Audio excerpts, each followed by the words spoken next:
Adama Séré, nouveau président du Rassemblement des écologistes du Burkina Faso.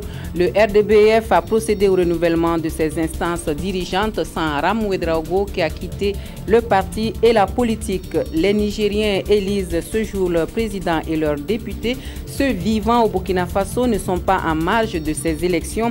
Ils sont 2497 inscrits qui devraient se rendre dans les urnes à travers le pays. Nous avons fait un tour dans les bureaux de vote ouverts au consulat du Niger à Ouagadougou et nous aurons dans ce journal au téléphone notre envoyé spécial qui suit pour nous cette journée électorale depuis le Niger.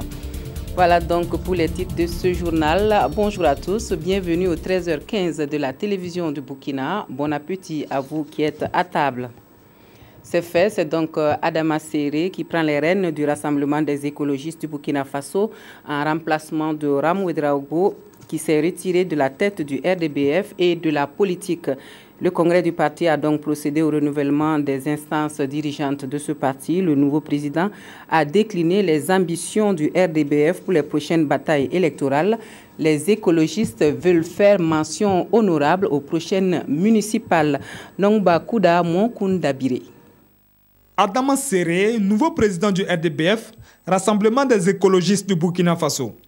Il est porté à la tête du parti par les délégués venus des 45 provinces du Burkina. Le nouveau bureau, composé de 30 membres, est appelé à insuffler un nouveau dynamisme au parti pour les combats futurs, avec en toile de fond les élections municipales prochaines. Le défi est donc grand et les responsabilités énormes. Faire une participation honorable, tel est en fait notre objectif parce que, comme vous le savez, le délai qui nous est donné est très infime, mais nous allons faire le maximum pour que là où nous avons des militants, là où partout nous pensons que nous devons porter notre idéologie, nous allons faire en sorte que nous ayons des candidats pour en tout cas relever le score du parti qui est un score de 7 conseillers municipaux les dernières municipales. Désormais de l'opposition, le RDBF dit tirer le son des élections passées et ses responsables ont pris la résolution de travailler sans relâche en vue de le positionner pour les échéances de 2020. Pour cela, le parti veut compter sur sa principale force, qui est la jeunesse. Au niveau de la jeunesse, il faut dire que nous avons donc pris des engagements en ce qui concerne donc la mise en place des structures au niveau donc décentralisé, notamment au niveau des arrondissements secteurs et au niveau des villages également, pour que nous puissions avoir des orientations, une base de données. Face au phénomène du changement climatique, les Verts ont proposé l'expérimentation du projet des écologistes. Le RDBF a félicité le gouvernement pour avoir pris en compte dans son programme la question de l'énergie verte et l'implantation de l'énergie solaire. Voilà, et puis on nous apprend que l'ex-membre du RSP, Moussa Nebié Dirambo, qui a déserté de l'armée et trouvé refuge en Côte d'Ivoire, a été extradé hier aux environs de 20 h à Ouagadougou. Avec lui, 2 civils dont les noms n'ont pas été révélés. Selon le gouvernement, cette extradition a été rendue possible grâce à la coopération avec les autorités ivoiriennes. Nous y reviendrons bien sûr dans nos prochaines éditions. Ce dimanche 21 février 2016, jour d'élection au Niger, les Nigériens sont aux urnes donc pour élire leur président et députés. Ceux vivant au Burkina Faso ne sont pas en reste.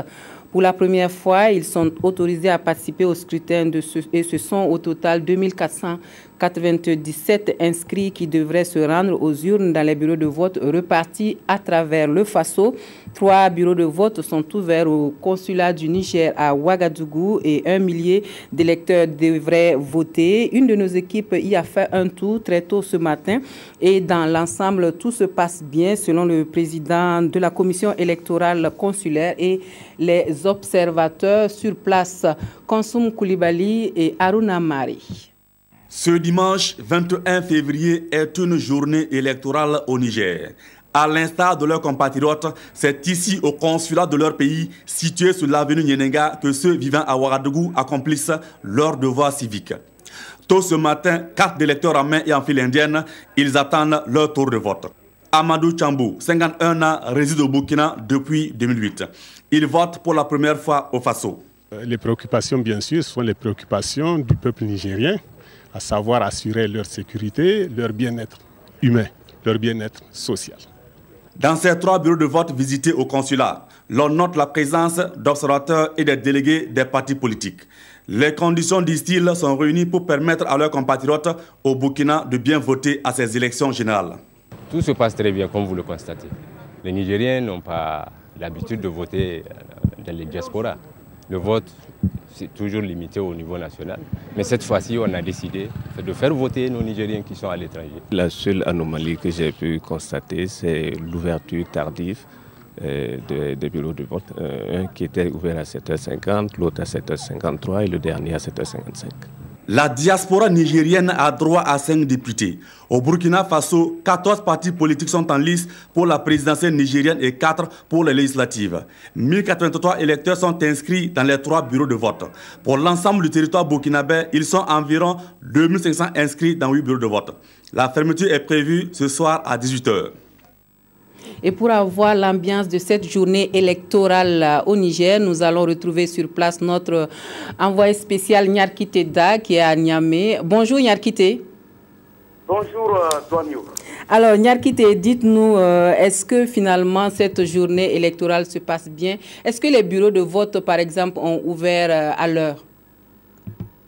Aujourd'hui, c'est effectivement jour de vote ici au Niger.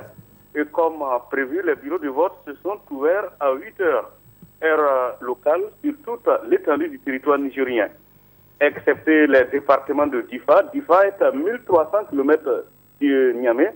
Et Bilma, dans les environs de Agadez, là-bas, les bureaux de vote se sont ouverts à 7 heures. Et très tôt le matin, c'était déjà la bousculade devant les bureaux de vote. Et pour beaucoup de Nigériens, ce double scrutin devrait connaître un taux de participation record jamais égalé au Niger. Pas de problème notable pour le moment, selon le président de la CENI qui affirme que son institution a pris toutes les mesures pour que l'ouverture soit effective à 8 heures comme indiqué. Signalons Douanio que le président Mamadou Issoufou, président sortant et candidat à sa propre succession, a voté aux environs de 10 heures à l'hôtel de ville de Niamey qui abrite le bureau de vote numéro 00. C'est d'ailleurs dans ce bureau que les présidents d'institution, les chefs de mission, j'allais dire les chefs d'institution et les membres du gouvernement ont voté en compagnie de leur épouse. La plupart des candidats de l'opposition votent à l'intérieur du Niger, sauf 2 d'entre eux. Il s'agit de Seyni Oumarou, le chef de file de l'opposition, et Amadou Sissé, qui ont voté ici à Niamey. Rappelons que ce sont au total 7 500 000 électeurs répartis dans 25 000 bureaux de vote disséminés sur le territoire nigérien et la participation s'annonce massive. Donc, à vous entendre, pas d'incident majeur à signaler? Oui, pour le moment, pas d'incident majeur. Il faut dire que, c'est vrai, le président de la CENI l'a dit avec fermeté, que les bureaux de vote ont été ouverts à l'heure indiquée, mais quand même, quelques bureaux de vote ici à Niamey ont connu des retards avec 5 ou 10 minutes.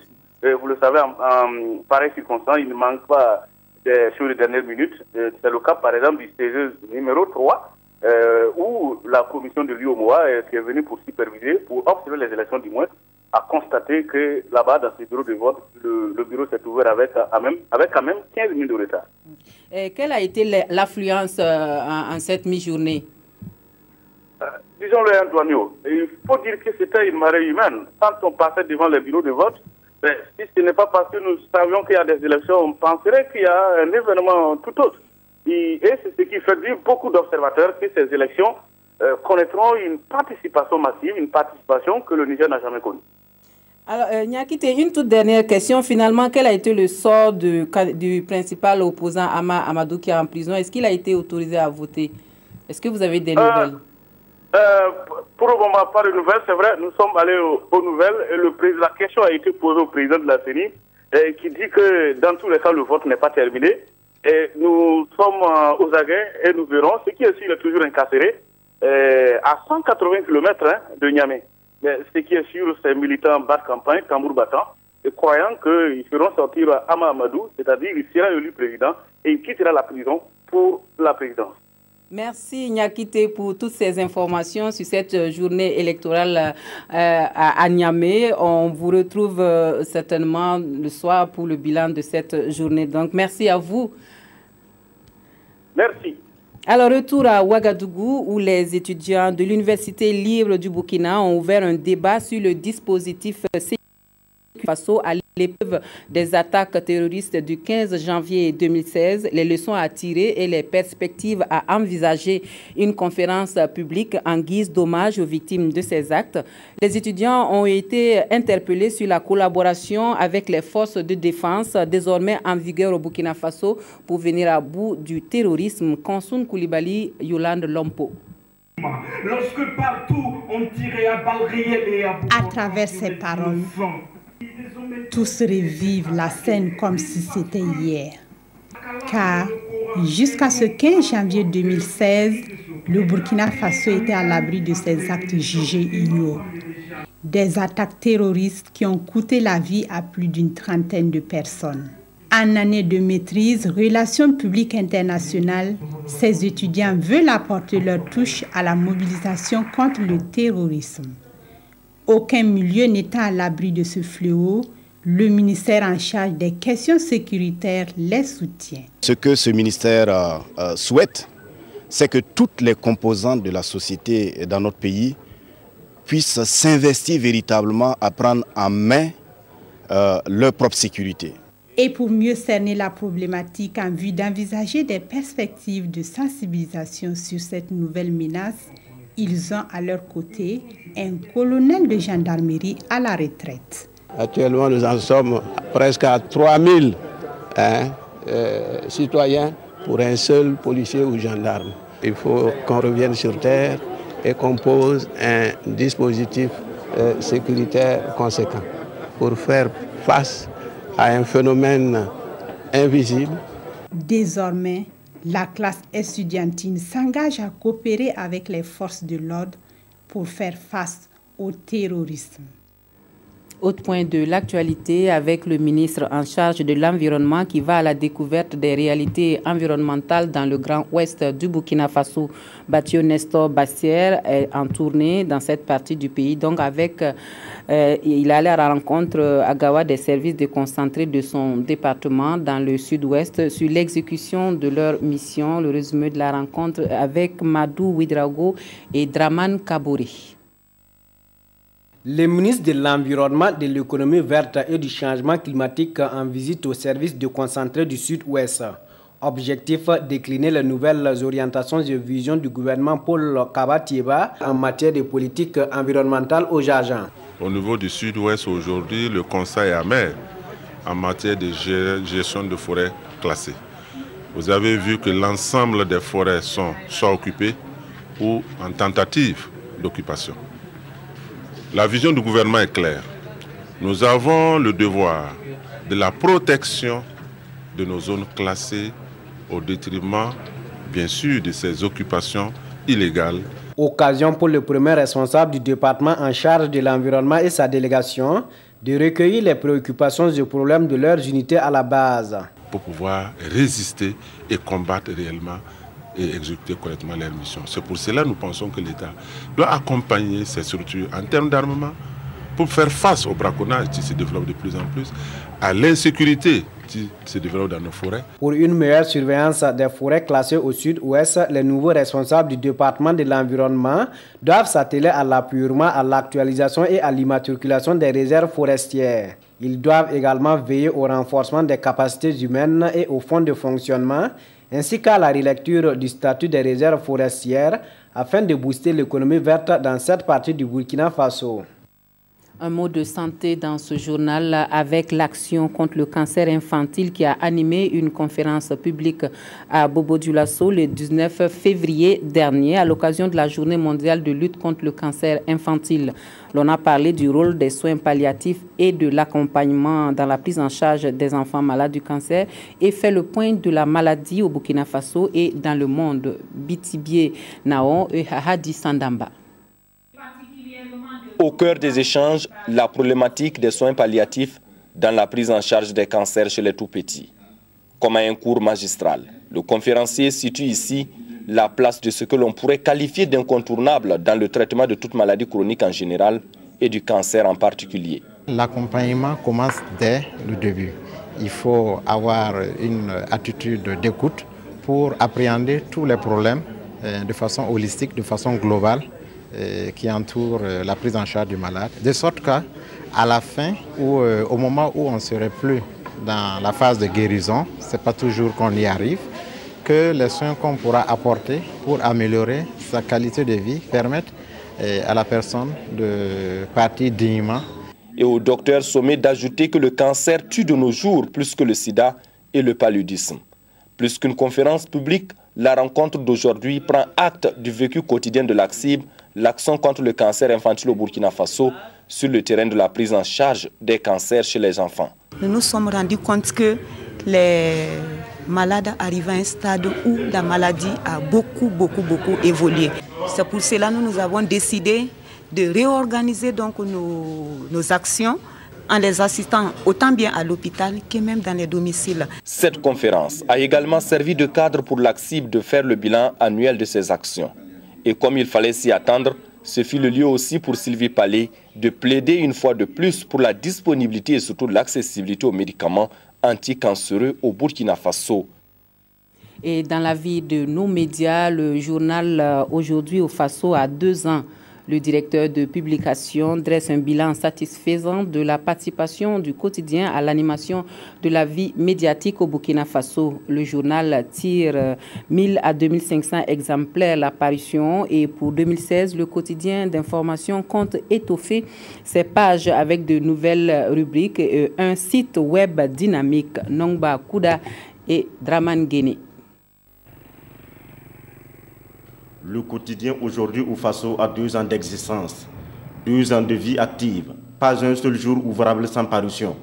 En 24 mois, le journal d'information générale comptabilise 494 numéros avec pour objectif donner l'information vraie aux lecteurs. Nous avons été de toutes les batailles pour défendre les libertés d'expression, pour l'ancrage de la démocratie et pour tout dire, Aujourd'hui au Faso a été au cœur des événements et je l'ai résumé en disant que nous avons brûlé notre part de poudre.